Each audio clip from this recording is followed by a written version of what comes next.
ఓటర్ల డిమాండ్లు సమస్యల ఎజెండా అయిన గ్రేటర్ వాయిస్ కి స్వాగతం. ఈ రోజు మనం మల్కాజ్గిరిలో ఉన్నాము. ఇక్కడ 4 డివిజన్లు ఉన్నాయి. కొత్తగా మరో 2 డివిజన్లు అయ్యాయి. మొత్తం మల్కాజ్గిరిలో 6 డివిజన్లు ఉన్నాయి. ఇక్కడ సమస్యలు కూడా అదే విధంగా ఉన్నాయని చెప్తున్నారు స్థానికులు. ఇది చూడటానికి సిటీలా కనిపించినా మౌలిక వసతుల విషయంలో మాత్రం చాలా వెనుకబడి ఉందని చెప్తున్నారు. ఎవరికైనా ప్రధానంగా అవసరమైంది వాటర్. ఆ వాటర్ ప్రాబ్లం ఇక్కడ చాలా ఎక్కువగా ఉందని చెప్తున్నారు. కొన్ని సంవత్సరాలుగా ఈ ప్రాబ్లం మేము ఫేస్ చేస్తున్నాము. అయినప్పటికీ కూడా పాలకులు ఎవ్వరు కూడా ఈ యొక్క సమస్యను పరిష్కరించడానికి ఎటువంటి ట్రై చేయలేదు అని చెప్తున్నారు. ఇంకా మరో సమస్య ఏంటంటే డ్రైనేజ్ సమస్య, ట్రాఫిక్ సమస్య. మరోవైపు చూసుకుంటే కనుక చెరువుల ఆక్రమణ. సఫీల్గూడ చెరువులో తీసుకుంటే కనుక మురుగునీరు మాత్రమే వచ్చే పరిస్థితి ఉంది. వర్షం పడిన నీళ్లు కానీ ఆ చెరువులకు వచ్చే పరిస్థితి లేదు. చుట్టూ ఆక్రమణల మూలాన అది కేవలం మురుగునీటి కాలువ చెరువులాగే మారిపోయిందని చెప్తున్నారు. ఇక ఆర్కేపురం చెరువు విషయానికి వస్తే మొత్తం గుర్రపు డెక్కతో నిండిపోయింది అని చెప్తున్నారు. ఇక మరోవైపు తీసుకుంటే కనుక దోమల బెడద, విపరీతమైన దోమల బెడద ఉంది అని చెప్తున్నారు. ప్రస్తుతం ఈ యొక్క సమస్యలు అయితే మాకున్నాయి. ఈ సమస్యలపై స్పందించిన వాళ్ళకి మాత్రమే మా యొక్క ఓటు అని ఇక్కడ ఉన్న స్థానికులు మాత్రం ఖరాఖండిగా చెప్తున్నారు. వాళ్ళని ఇబ్బంది పెడుతున్న సమస్యలను వారి మాటల్లోనే విందాం. నా పేరు మణిరత్నం అండి. నేను మల్కాజిగిరి 140 డివిజన్ నుంచి పోటీ చేస్తున్నాను ఇండిపెండెంట్ అభ్యర్థిగా. కార్పొరేటర్ మీనింగ్ తెలియని వాళ్ళు కూడా పోటీ చేస్తున్నారు. ఇవాళ రేపు చూస్తుంటే వీళ్ళకి ప్రధాన సమస్య ఏంటంటే ఇక్కడ కార్పొరేటర్ అంటే ప్రస్తుతం కరప్షను, కలెక్షను, కాంట్రాక్ట్స్ ఇదే దృష్టితోనే నడుస్తుంది. ఈ వ్యవస్థ మారాలంటే కార్పొరేటర్ అనేవాడు ముందు కెపాసిటీ, ఛాలెంజ్తో పనిచేయాలి. విశ్వనగరం అంటే నా దృష్టిలో ఏమనిపిస్తుంది అంటే హైదరాబాద్లోకి టెర్రరిస్టులకు అడ్డాగా తయారవుతుంది. ఇది ముఖ్యంగా గ్రేటర్ హైదరాబాద్లో ఎక్కడ ఏ బాంబ్ బ్లాస్ట్ అయినా, ఎక్కడ తీవ్రవాదులు పట్టుబడ్డా కూడా హైదరాబాద్కి లింక్ అయి ఉంటుంది. సో మాకు అడలించే హైదరాబాద్ వద్దు, భాగ్యంతో కూడిన భాగ్యనగరం కావాలని కోరుకుంటున్నాం. అదేవిధంగా ఇవాళ మన విద్యా వ్యవస్థకు వచ్చేస్తే ఎక్కడ లేని ఏ సిటీలో లేని ఇంజనీరింగ్ కాలేజీలు కానీ ఎడ్యుకేషన్ ఇన్స్టిట్యూట్స్ మన దగ్గరనే ఉన్నాయి. కానీ ఎంప్లాయ్మెంట్కి వచ్చేసరికి అన్ఎంప్లాయ్మెంటే ఉంటుంది. ప్రతి గల్లీకైనా కూడా అన్ఎంప్లాయ్మెంటే కనిపిస్తుంది. నా డివిజన్లో ప్రధాన సమస్య రోడ్ అండి. మల్కాజిగిరి నుంచి నేరన్మేడ దాకా రోడ్లు తవ్వుతూనే ఉన్నారు, పైప్ లైన్లు వేస్తూనే ఉన్నారు. అది మళ్ళీ తవ్వుతూనే ఉన్నారు, మళ్ళీ వేస్తూనే ఉన్నారు. మంచిగా ఉన్న రోడ్లను కూడా చెడగొడుతున్నారు. ఇది ఇంకా చూసుకుంటే వాటర్ ప్రాబ్లం ఉన్నది. పైప్ లైన్లు అయితే వేస్తున్నారు, మరి ఎంతవరకు వస్తుందో తెలియదు అది. సో ఇట్లా మాటలతో కాకుండా చేతులతో చేసే వాళ్ళు ఎన్నుకోవాలని కోరుకుంటున్నాను. నా పేరు డమరేశ్వర్ రెడ్డి, 136 డివిజన్ నేరన్మేడ్. అసలు కంటెస్ట్ చేసేది ఎందుకంటే మెయిన్ ఒక మార్పు తీసుకురావాలని, ప్రజా సమస్యలు డ్రైనేజీ, రోడ్స్ మరియు దోమల బాధ ఎక్కువ ఉందని ప్రజలు చెప్పడం జరిగింది. వాళ్ళ సమస్యలు తీర్చడమే కాకుండా మామూలు డివిజన్లో ఉన్న ప్రతి గుడి, మస్జిద్, చర్చ్ ఇవన్నిటి నుంచి వచ్చే ఆదాయాన్ని తీసుకొని డెవలప్మెంట్ కోసం పేద విద్యార్థులు వాళ్ళకు చదువుకోవడానికి, వాళ్ళకు ఫుడ్, షెల్టర్, క్లోతింగ్ ఇవన్నీ చేయడానికి మేము బరిలో దిగడం జరిగింది. Time for change, give us a chance and support the change అనే కొటేషన్ తోటి మేము ముందుకు వెళ్తున్నాం. నేను మల్కాజ్గిరి 138 డివిజన్ మూలాలి నుంచి కాంటెస్ట్ చేస్తున్నా. మా మిస్సెస్కు టికెట్ అలాట్మెంట్ అయింది కాంగ్రెస్ పార్టీ నుండి. ఎస్ రావునట్టు మన ఆర్టీసీ కాలనీ మెయిన్ రోడ్ ఒకటి చాలా అధ్వానంగా ఉంది. అది కూడా కంప్లీట్ చేపించేసి మంచిగా రోడ్ ప్రొవిజన్ మంచిగా చేపిస్తానని నేను మీ తరపు నుంచి హామీ ఇస్తున్నాను.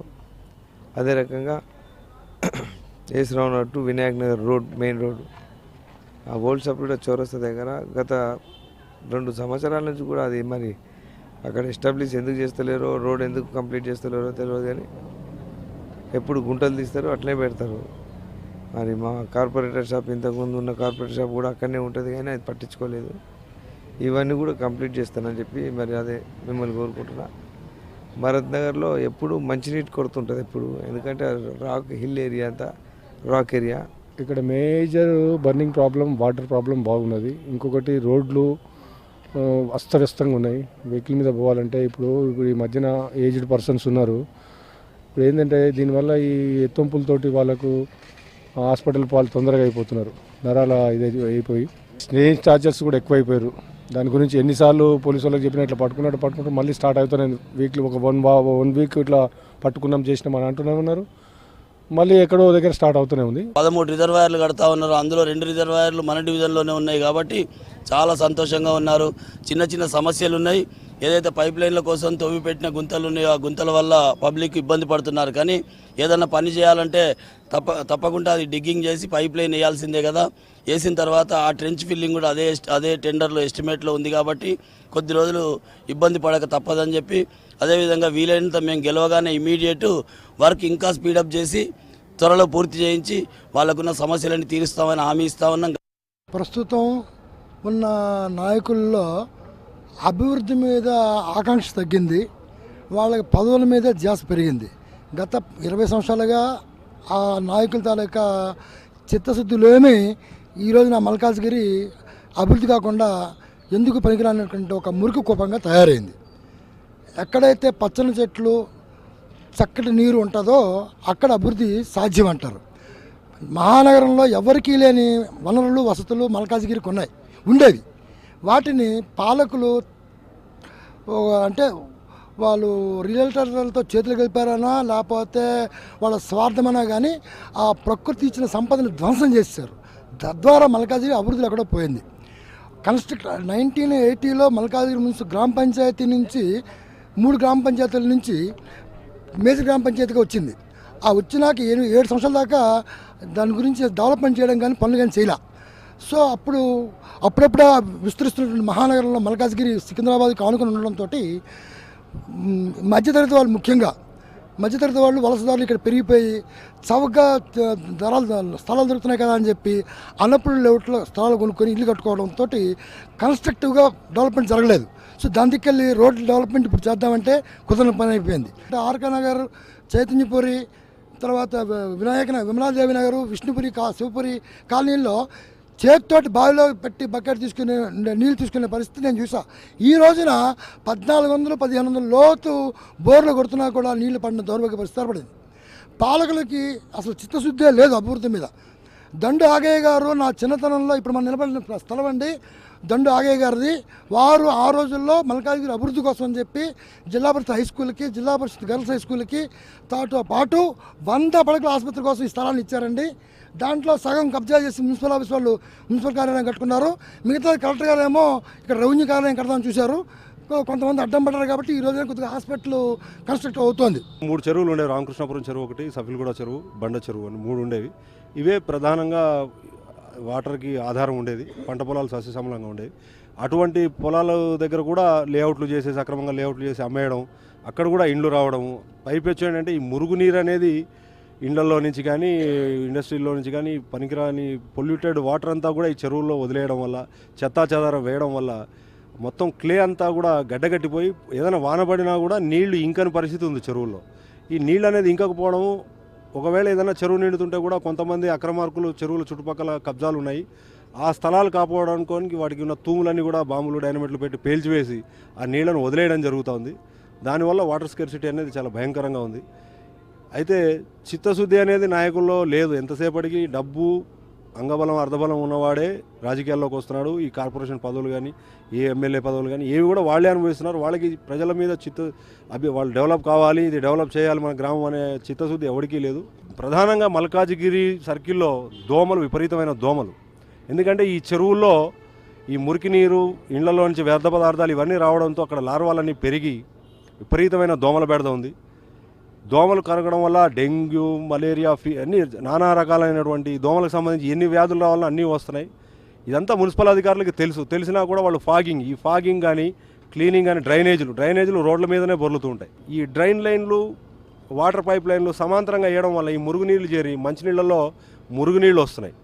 అవి ఎన్నిసార్లు మున్సిపాలిటీ వాళ్ళకి చెప్పినా వాళ్ళు ఏమంటారంటే మాది కాదు, వాటర్ బోర్డు వాడికి చెప్పమంటారు. వాళ్ళు అంటారు మున్సిపాలిటీ వాళ్ళకి చెప్పమంటారు. ఎవడు చెప్పినా ఎవడు మల్కాజ్గిరిలో పట్టించుకునే పరిస్థితి లేదు. అయితే వచ్చే కార్పొరేటర్లు కూడా, అంటే ఇప్పటివరకు మేము చూస్తూనే ఉన్నాం. నేను చిన్నప్పటి నుంచి ఇక్కడే పెరిగాను కాబట్టి ఆల్మోస్ట్ అందరినీ కౌన్సిల్ ఉన్నప్పుడు చూసాము, లాస్ట్ కార్పొరేటర్స్ చూసాము. చిత్తశుద్ధి అనేది ఎవరికి లేదు. గెలిచే వరకు ఓటు ఇంటింటికి వెళ్ళి దండం పెడతారు. ఈ ఎలక్షన్లు సందడి ఉన్న రోజు మాత్రమే ఇంటి దగ్గరికి వెళ్ళి దండం పెట్టి ఓటు అంటారు. ఓటు వేసి గెలిచిన తర్వాత ఏ ఒక్కరోజు ఖాళీలలో ఎవరు కూడా పాదయాత్రలు చేసి కానీ, వీధి నడిచి కానీ ఏం సమస్య ఉంది ఏమని అడిగిన నాదుడు లేడు. నా ఒపీనియన్ ఏంటంటే ఈ భారతదేశం ఇంకా బాగుపడదు. ప్రజలలో చైతన్యం రావాలి. దానికి కూడా ఎగ్జాంపుల్ చెప్తాను. ఇవాళ ప్రతి నాయకుడు పిలిస్తే జెండాలు పట్టుకొని తిరుగుతున్నారు. ప్రతివాడు డబ్బు తీసుకొని మందు తాగి భోజనం చేసి వాళ్ళ దగ్గర ఓటుకు డబ్బులు తీసుకొని ఓట్లు వేస్తున్నారు. అటువంటి ప్రజలు ఉన్న ఈ పరిస్థితుల్లో ఈ నాయకులు వాళ్ళకి న్యాయం చేస్తారు, వాళ్ళ అభివృద్ధికి పాటుపడతారని మనం ఆశించడం శుద్ధ వివేకం. అది ఎప్పుడైతే డబ్బుకు అమ్ముడు పోమో వాడు మనకు భయపడతాడు. గెలిచినవాడు కానీ ఓడినవాడు కానీ ఎవడైనా అధికారి కానీ ఎవడైనా భయపడతాడు. ఓటేయాలంటే 1000 రూపాయలు తీసుకొని ఓటేస్తున్నారు ప్రజలు.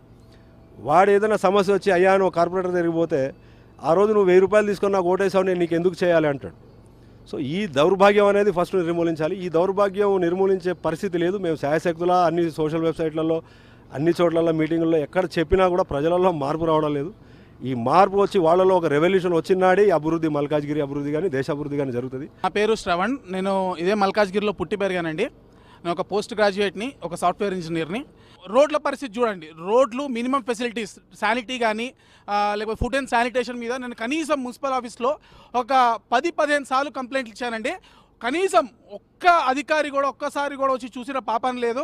ఆ అధికారి పేరు కూడా నేను చెప్పగలను కావాలంటే. వాళ్ళు ఆటో క్లోజ్ చేస్తారు, మళ్ళీ దాన్ని నేను ఎస్కలేట్ చేస్తాను ఆన్లైన్లో, మళ్ళీ వాళ్ళు ఆటో క్లోజ్ చేస్తారు. అంటే ప్రభుత్వంలో ఉన్న అధికారులకు కానీ ప్రభుత్వంలో ఉన్న పాలకులకు కానీ ప్రజా సమస్యలు తీర్చాలి అన్న చిత్తశుద్ధి వాళ్ళకి ఏమాత్రం లేదు. ఇప్పుడు రోడ్ల పరిస్థితి చూస్తామండి. ఈరోజు ఇక్కడి నుంచి ఒక 100 కిలోమీటర్లు ట్రావెల్ చేసి వస్తుంటే మాకు ఈ దుమ్ము ధూళి వల్ల రకరకాల ఆస్తమా కానీ రోగాలు కానీ ఎలర్జీలు కానీ స్కిన్ ప్రాబ్లమ్స్ కానీ రకరకాలుగా రావడం జరుగుతుంది. నాయకులు ఒక్కళ్ళే తప్పు కానీ ప్రజలది కూడా తప్పు. కొంతమంది అయితే టీఆర్ఎస్ జెండా చూడంగానే తేజ్ తెలంగాణ అని కూడా పోతూనే ఉంటారు. కొంతమంది బీజేపీ జెండా చూడంగానే జై బీజేపీ అని కూడా పోతారు.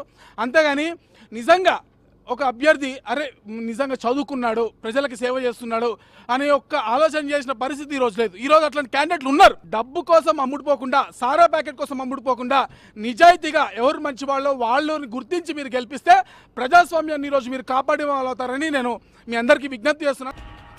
నా పేరు బాబు సింగ్, 139 డివిజన్ నాది. ఏ గలీలో పోయినా కానీ డ్రైనేజ్ వాటరు, మోరీలు, ఈ దోమలు ఇవన్నీ ప్రాబ్లం. అంటే రోడ్డు కూడా కచరా రోడ్డు, వాటర్ అయితే అసలు 15-20 రోజులు కూడా ఒకసారి ఇడ్చాలి. మళ్ళీ ఏం చేస్తారు? గ్రేటర్ హైదరాబాద్కి మేము చేసినాం ఏం చేసిరండి.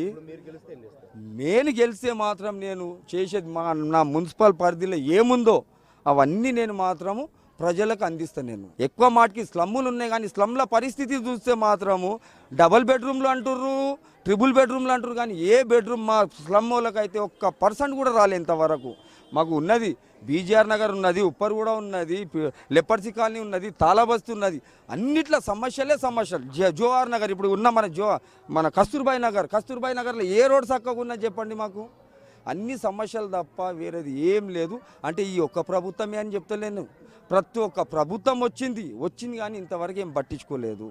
मेरा नाम जैबुन भी है। हम घरों में काम करके जी रहे, 25 साल 30 साल से रह रहे हम इधर। हमारे को कोई घर दे रहा ना, देते बोल रहे, हम कोई की पूछ रहा नहीं है। पीने का पानी का उसका सब बंदोबस्त है जरूर करके गए परसों। इतना ही हम इतना बोलना चाह रहे हम। हमारे तो घर होना उसके लिए तो हम लड़ रहे। सब लोग आते हम देते बोल रहे, मगर कोई नहीं देते। 30 साल से, 1 साल ना 2 साल 30 साल से हम काम करके जी रहे, घर को जाके सबको मालूम है महल में। నా పేరు శిరీష జితేందర్ రెడ్డి. నేను 141 గౌతమ్ నగర్ నుంచి పోటీ చేస్తున్నాను. డ్రైనేజ్ వాటర్ ప్రాబ్లమ్స్ ఉన్నాయి, అవి కూడా త్వరలో సాల్వ్ చేస్తామని కూడా మేము చెప్తున్నాము. అందుబాటులోనే ఉంటున్నాము మేమంతా. ప్రాబ్లమ్స్ ఉన్నాయి, కొందరికి పెన్షన్స్ రాలేదని కొన్ని ప్రాబ్లమ్స్, ఇంకా వాటర్ ప్రాబ్లమ్స్, డ్రైనేజ్ గురించి, అలాగే రోడ్స్ అన్ని తవ్వి పెట్టారని దాని గురించి చిన్న ప్రాబ్లమ్సే చెప్తున్నారు కానీ అవి కూడా అయిపోతాయి. ముఖ్యంగా మా కాలనీలో రెయిన్ వాటర్ వస్తుంది. ఆ లెవెల్స్ మెయింటైన్ చేయకుండా అప్పుడు రోడ్లు వేసినట్టున్నారు. దానివల్ల మెయిన్ రోడ్ నుంచి వచ్చే వాటర్ కూడా మా కాలనీలోకి వచ్చి మేము అసలు పడవలు వేసుకొని పోవాల్సిన పరిస్థితి వస్తుంది. రివర్స్ మా వాటర్ మా ఇండ్లలోకి వచ్చి చాలా ఇబ్బంది అవుతుంది పోవడానికి. ట్రాఫిక్ సమస్య కూడా చాలా ఇబ్బందిగా ఉంది. రోడ్లు అయితే చాలా అధ్వానంగా ఉన్నాయి, తీవ్రమైన అధ్వానంగా ఉన్నాయి. అసలు మనుషులు నడవడానికి కూడా వృద్ధులు అలాంటి వాళ్ళకైతే చాలా పిల్లలకు స్కూల్ పోయే పిల్లలకైతే చాలా ఇబ్బంది అవుతుంది. ముఖ్యంగా ఈ మల్కాజ్గిరి మున్సిపాలిటీ ఇంత అధ్వానంగా ఉంది. మా చుట్టుపక్కల అంతా బాగానే ఉంది కానీ మల్కాజ్గిరిలోనే మా ఓల్డ్ సప్లు కూడా నుంచి ఆ 16C రూట్ ఒకటి, వయా భరత్ నగర్ మౌలాలి రూట్ ఒకటి చాలా ఇబ్బందికరమైన పరిస్థితులు ఉన్నాయి ఆ రూట్లలో. ఒక బర్నింగ్ సమస్య ఉన్నదండి. ఆ బర్నింగ్ సమస్యని నీళ్లు ఒక సమయానికి వదలడం లేదు. ఒక 10 రోజులు ఆపేస్తారు, 15 రోజులు ఆపారు. ఇది ఒక బర్నింగ్ సమస్య. డ్రైనేజ్ ఆల్రెడీ వచ్చేసింది. ఇది ఒక మెయిన్ వాటర్ గురించి ముందు చేసిన తర్వాత మనం ముందుకెళ్దాం. నా సమస్య ప్రధానపూర్వకంగా అన్నం తినకపోయినా పర్లేదు, 3 పూటలు నీళ్లు తాగి మనం నిద్రపోవచ్చు. ఇక్కడ మాకు మంచినీళ్ళ ప్రాబ్లమ్స్ ఉన్నాయి, మోరీ డ్రైనేజ్ ప్రాబ్లమ్స్ ఉన్నాయి. అందరు అంటారు చేసినాం, అది చేసినాం, ఇది చేసినాం. ఎలక్షన్ల టైంలలో వచ్చేవారు ప్రతి ఒక్కరు చేసినాం అంటారు, అది చేసినాం. ఎవరెవరు చేయాలనో అలా ఇంటి మట్టులకు చేసుకున్నారు. ప్రతి ఒక్కళ్ళకి పబ్లిక్కి ఏదైతే అందుబాటులో ఉండాలో అవన్నీ ఏం చేయలేదు. ఎవరైనా కానీ ఇప్పుడు నీ ఎంబడి నలుగురు ఉంటే వాళ్ళకి ఏం అవసరం ఉన్నాయో అవి చేసుకుంటారు. ఇక్కడ ప్రతి ఒక్కళ్ళకి ప్రజలకు ఏమేం ప్రాబ్లమ్స్ ఉన్నాయో అవన్నీ ఎవరు చేయరు. డ్రైనేజ్ కానివ్వండి, మంచినీళ్ళ సమస్యలు కానివ్వండి, ప్రతి ఒక్క సమస్య ఉంది మల్కాజ్గిరిలో, లేదని లేదు. ప్రతి ఒక్కళ్ళకి రోడ్లన్నీ ఒక్కొక్క రోడ్ చక్కగా లేదు. ఏ రోడ్డు ఆ వినాయక్ నగర్ రోడ్డు పోమనండి ఎవరికన్నా, మినిస్టర్కి కానివ్వండి, వాళ్ళ లగ్జరీ కార్లు ఉంటాయి, వాళ్ళకి ఏం ప్రాబ్లం కాదు. అదే సామాఖ్యులు పోనీకి ఎంత ప్రాబ్లం అవుతుంది. ముసలోళ్ళు కానీ ప్రెగ్నెంట్ ఉన్నోళ్ళు పోతే రోడ్ మీదనే ప్రెగ్నెంట్ అయిపోతుంది. అర్థమైందా? అసొంటి రోడ్లు ఉన్నాయి. ఇక్కడ ఉన్నాయని ప్రాబ్లమ్సే. వాటర్ ప్రాబ్లం ఉంది, రోడ్స్ ప్రాబ్లం ఉంది, డ్రైనేజ్ ప్రాబ్లం ఉన్నది. అయితే దానికి ఒక ప్రణాళికబద్ధంగా ఫస్ట్ వాటర్ ప్రాబ్లం క్లియర్ చేసుకుంటే, దాని తర్వాత డ్రైనేజ్, తర్వాత రోడ్స్ ప్రాబ్లమ్స్ క్లియర్ చేసుకుంటూ వెళ్తుంది. మన తెలంగాణ రాష్ట్రంలో అయితే ఇక ఆటోలలో అయితే చెప్పనీకి రాదు. ఆటోలు కావచ్చు, బండ్లు కావచ్చు, ట్రాఫిక్ రూల్స్ మొత్తం వైలేట్ చేసేసి ఇష్టం ఉన్నట్టు పోవడం, ఇష్టం ఉన్నట్టు రావడం వల్ల విపరీతమైన ఇబ్బంది జరుగుతుంది. సో ఇలాంటి ఇబ్బంది రాకుండా చూడాలంటే కఠినమైన నిబంధనలు తీసుకొని ఒక వే క్రియేట్ చేసి ఏవైతే ట్రాఫిక్ రూల్స్ ఉన్నాయో వాటిని కఠినంగా అమలు చేస్తే అల్టిమేట్గా మనం ఇబ్బంది లేకుండా ఉంటుంది. ఇప్పుడు ఒక మంత్రి వస్తుందంటే మిగతా వాళ్ళని నిలబెట్టడం, ఇలాంటి కార్యక్రమాలు కూడా అలాంటివి జరగద్దు అంటే పక్కా రూల్స్ అండ్ రెగ్యులేషన్స్ వచ్చి ట్రాఫిక్ని వైలేట్ చేయకుండా పోయే విధానం ప్రజలలో ఒక అవగాహన కల్పించి తీసుకొస్తే ఇలాంటి ఇబ్బంది లేకుండా ఉంటుంది. నా పేరు వీరేష్, మిర్జాలగూడ ఏరియా, విజయ వినాయక టెంపుల్ దగ్గర. వర్షం వచ్చినా ఏదొచ్చినా మోరి నీళ్ళు, అక్కడ డ్రైనేజ్ లైను అదంతా ఉంటుంది. వర్షం వస్తే ఇళ్ళకి నీళ్ళు వస్తుంది. ఇప్పటిదాకా ఎవ్వరు ఒక లీడర్ రాడు, ఏం లేదు. ఇప్పుడు ఎలక్షన్ టైంలో వస్తారు, మళ్ళీ ఎవరు రారు. ఏమి మాకు ఎటువంటి రెస్పాన్స్ లేదు. మున్సిపల్ కంప్లైంట్ ఇచ్చినా ఎవరు రావడం లేదు, ఎవరు చేయడం లేదు. ఇక్కడ మల్కాజ్గిరి చౌరస్తా దగ్గర చాలా ప్రాబ్లం అవుతుంది. వాన పడ్డప్పుడు ఇక్కడ పిల్లలు మోరీలో పడిపోతున్నారు, ఇక్కడనే రోడ్డు మీద చెత్తేస్తున్నారు. చాలా ప్రాబ్లం అంటే చాలా ప్రాబ్లం అవుతుంది. ఇంతవరకు ఏ అధికారులు వచ్చినా చేస్తలేరు. మట్టి వస్తే మట్టి క్లోజ్ చేస్తున్నారు, మళ్ళీ అదే ప్రాబ్లం. పిల్లలు స్కూల్ వెళ్ళి వానాకాలం పడిపోతున్నారు మోర్లో. 3 ఫీట్లు 4 ఫీట్లు పిల్లలు పడిపోతున్నారు. వాళ్ళు లేపనికి చాలా కష్టమవుతుంది. చాలా సెట్ చేయాలి మల్కాజ్గిరి. ఏది ఉన్నా ప్రజలు అందరు కలిసి ప్రాబ్లం చెప్తే కూడా చేస్తలేరు. ఇక్కడ మోరీ కూడా చాలా అంటే చాలా ప్రాబ్లం అవుతుంది. రోడ్స్ చూస్తే కనుక ఓన్లీ 5% ఆఫ్ ఇది రోడ్స్ ఉన్నాయి. సో దాన్ని ఇంకా మనం అంటున్నాము ఫ్లైఓవర్స్కు, స్కై ఓవర్స్ అని, కానీ ముఖ్యంగా రోడ్లు లేవు. ఆ రోడ్ల పైన కూడా మనం చూస్తే కనుక నడవడానికి ప్లేస్ లేదు. అన్నీ ఏదైతే ఉందో ఫుట్పాత్ ఉందో అవి ఆక్యుపై చేయబడి ఉంది. యాక్సిడెంట్స్ మీరు చూస్తే కనుక ఫుట్పాత్ పైన ప్లేసే లేదు నడవడానికి, ఇంకెక్కడ నడుస్తారు. సో చాలా యాక్సిడెంట్స్ ఫుట్పాత్ లేకపోవడం వల్లనే. సో ఈ ఫుట్పాత్ కూడా క్రియేట్ చేయాలన్నది ఒకటి. మల్కాజ్గిరి స్థానిక కాంగ్రెస్ నాయకుడిని. ఇక్కడ ముఖ్యంగా డ్రైనేజ్ వ్యవస్థ, మరి నీటి వ్యవస్థ, ట్రాఫిక్ ప్రాబ్లం బాగున్నది. పొల్యూషన్, కాలుష్యం రోజు రోజు పెరిగిపోతున్నది. అధికారులు కూడా దీని గురించి పట్టించుకోవడం లేదు. మరి ఇప్పుడు చూస్తున్న డ్రైనేజ్ వ్యవస్థ, మురుగునీటు ఇదైపోయింది, బయటికి ఇదైపోయింది. నా పేరు శ్రీధర్ అండి. ఇక్కడ ఉన్న రోడ్లు కానీ, డ్రైనేజ్ కానీ, వాటర్ కానీ వ్యవస్థ ఉంది. ఎంత చండాలంగా ఉందని అంత చండాలంగా ఉంది. ఇంత గతంలో ఉన్న కార్పొరేటర్ చెప్పుకున్న సమస్యలు చేయలేదు ఇప్పటి వరకు. మాకు అవకాశం ఇస్తే కనుక చూడండి ఒకసారి ఎలా చేస్తామో. డ్రైనేజ్ లైన్ క్లియర్ కాదు, కానీ వాటర్ లైన్ కానీ, ఇంటింటికి వాటర్ వచ్చే ప్రాబ్లం కానీ, దోమలు లేవు, దోమల బాధ చాలా ఎక్కువ ఉన్నది. రైల్వే గేట్ చాలా ప్రాబ్లం ఉంది. గౌతమ్నగర్ పోవాలంటే రైట్ అంటే మినిమం 1 అవర్ పడుతుంది. ఒక్కోసారి 4 ట్రైన్లు 5 ట్రైన్లు ఒక్కోసారి. ఎవరైనా డెలివరీ పేషెంట్ ఉంటే మాత్రం అక్కడే డెలివరీ అయ్యేటట్టు ఉంది అక్కడ. ఎన్నో ఏళ్లుగా మమ్మల్ని చాలా ప్రాబ్లమ్స్ వేధిస్తున్నాయి. వీటన్నిటి నుంచి విముక్తి కలిగించిన వాళ్ళకి, ఈ సమస్యలన్నీ తీర్చిన వాళ్ళకు మాత్రమే మేము ఓటేస్తామని చెప్తున్నారు ఇక్కడి స్థానికులు. ఇది వాళ్ళ గ్రేటర్ వాయిస్. మరో గ్రేటర్ వాయిస్లో మళ్ళీ కలుద్దాం. Stay with us.